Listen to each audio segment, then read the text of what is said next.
everybody, welcome back to Miss Return Soldier 2021. Happy New Year. It is so good to be here with you guys.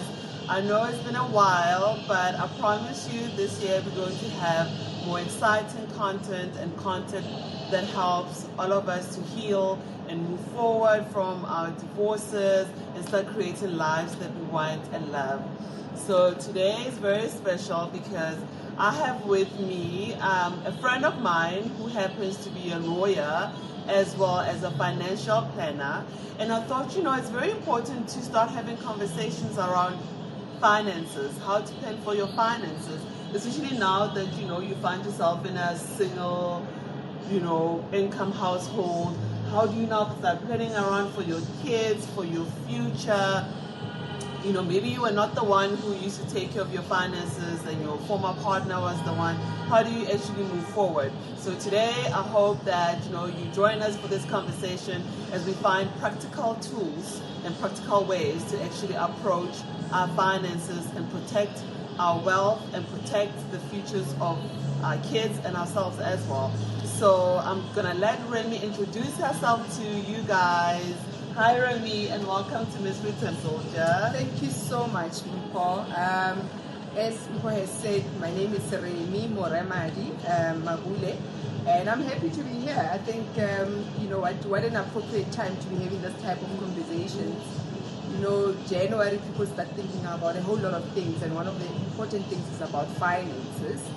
One of the challenging things, I think I like your intro when you spoke about, all of a sudden you are in a single income household, and maybe you were used to your partner doing the other side of the finances. Divorce, we like it or not, is a life-changing event. And the minute you take it in and say, now my life has just been turned upside down, you need to take control of that. And one of the things that we often forget to take care of is the finances until you realize that actually you really can't go.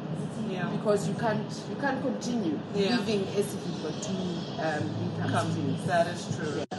So for someone who finds themselves, now divorced, they're used to having those two incomes in their family, what are the first practical steps that someone can take to approach their finances? So one of the very important things to do is to understand, have a realistic picture of your finances, your financial standing. And one thing that I always tell people is that, we invest in a doctor, in a dentist, in lawyers, in other things, but we forget to actually invest in a financial planner. Financial planning is very important. It's actually quite crucial. We are holistic beings, and your finances form quite an integral part of who you are as a person. So that's where we start. You need to understand your finances. If you used to have an income of 60,000 and all of a sudden you've got an income of 30,000, understand that. Then you start to move into budgeting. If you were living a lifestyle where your bond was 20,000, but now you've got an income of 30,000, you cannot have a bond of 20,000. Right. So when you budget, you start thinking, really, am I having a realistic view of my finances? So that's where you start with budgeting. Yeah. Then you move and you speak to a financial advisor. Right. And you must have financial goals. What is it that you want to achieve? And the financial advisor will be able to guide you in terms of, this is where we are at. If we need to downgrade, we have to downgrade.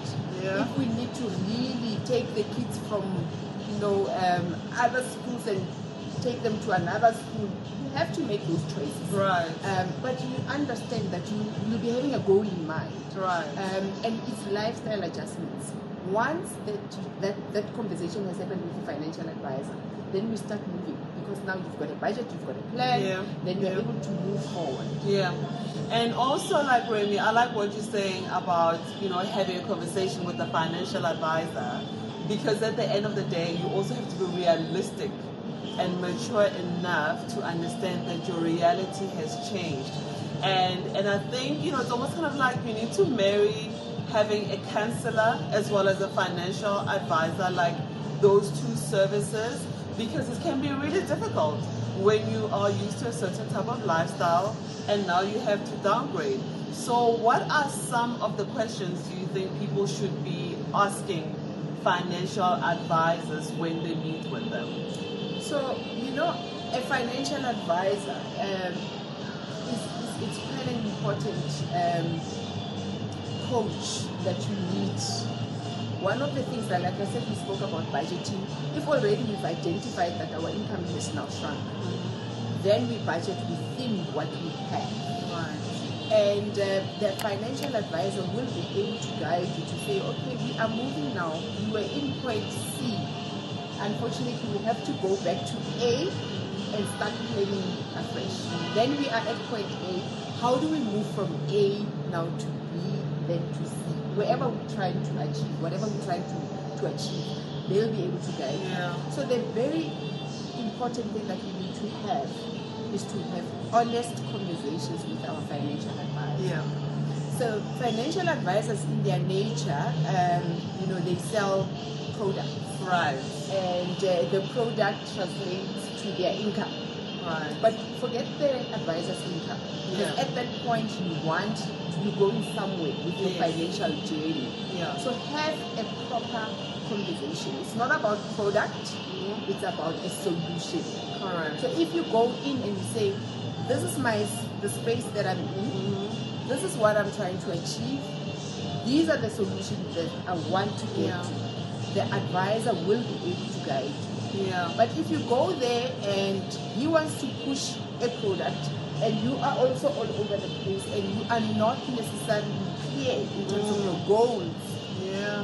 you could just be buying products that you don't That is need. so true, and I like that point, and I think it speaks to what we've spoken about before, that people need to actually be honest with themselves, because before you can actually be honest with other people out there, you need to have clarity on who you are, what it is that you want, and now after you've identified that, help is available for you to actually go out to speak to someone who might be able to direct you in a certain way.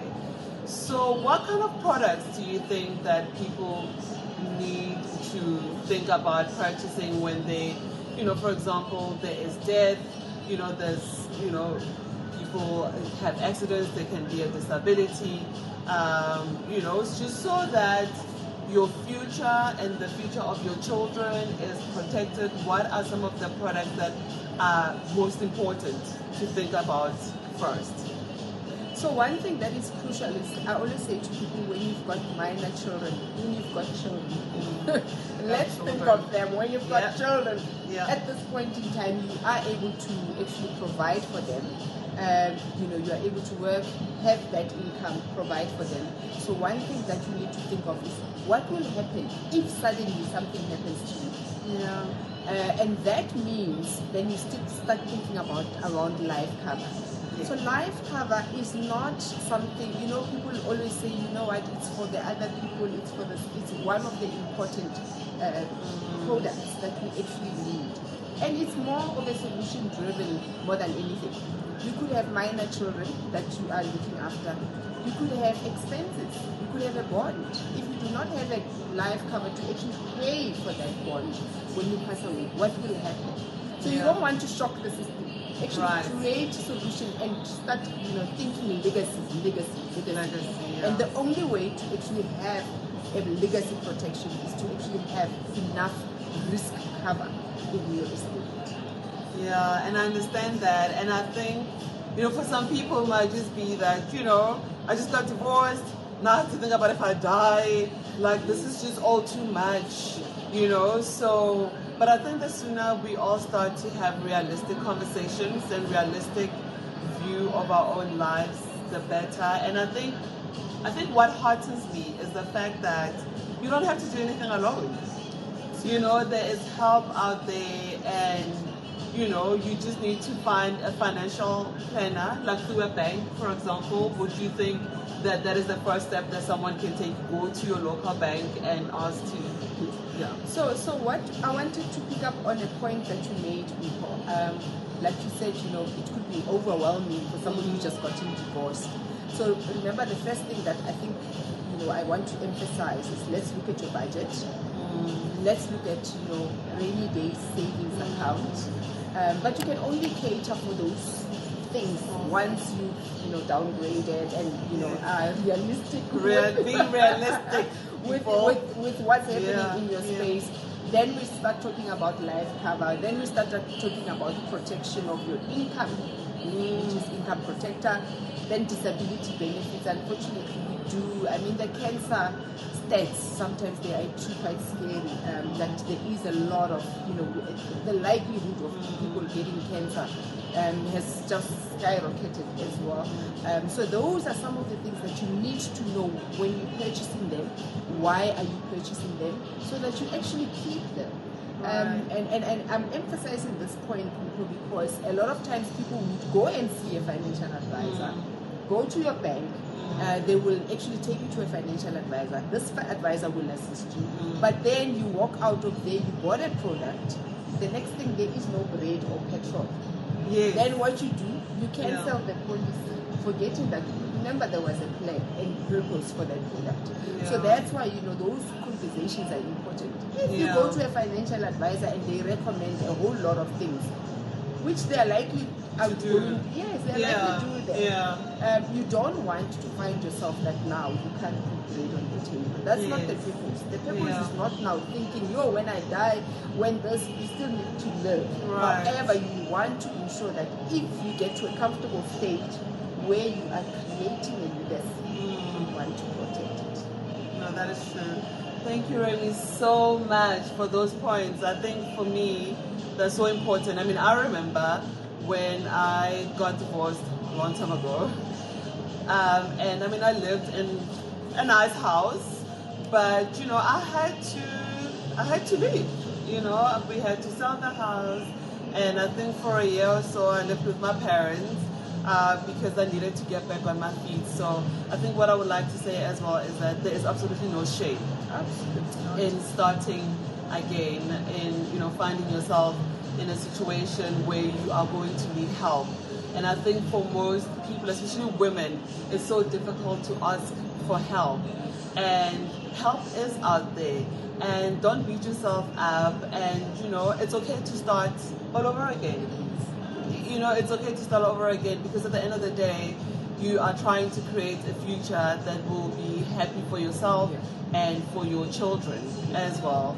So, Remy, thank you so much.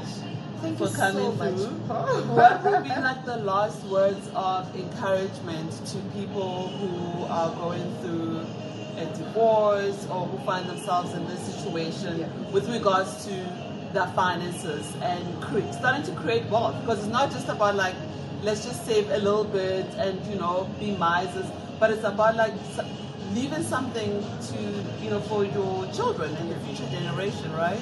So I think in closing, what I think my takeaway here would be pause. You just got into pause. Look at your finances and be realistic about them. Then have a conversation with a financial advisor that you're going to take a journey of creating wealth with. Then we get to a point where we need to do legacy protection. You mentioned a point that you were married, you had a nice house and and then you had to now somehow downgrade, start afresh. One of the things that people forget when we are married, if you got a good financial advisor when you got married, is chances are you guys did draw up a will. And if you did, I said divorce is a life-changing event. Please go change your will.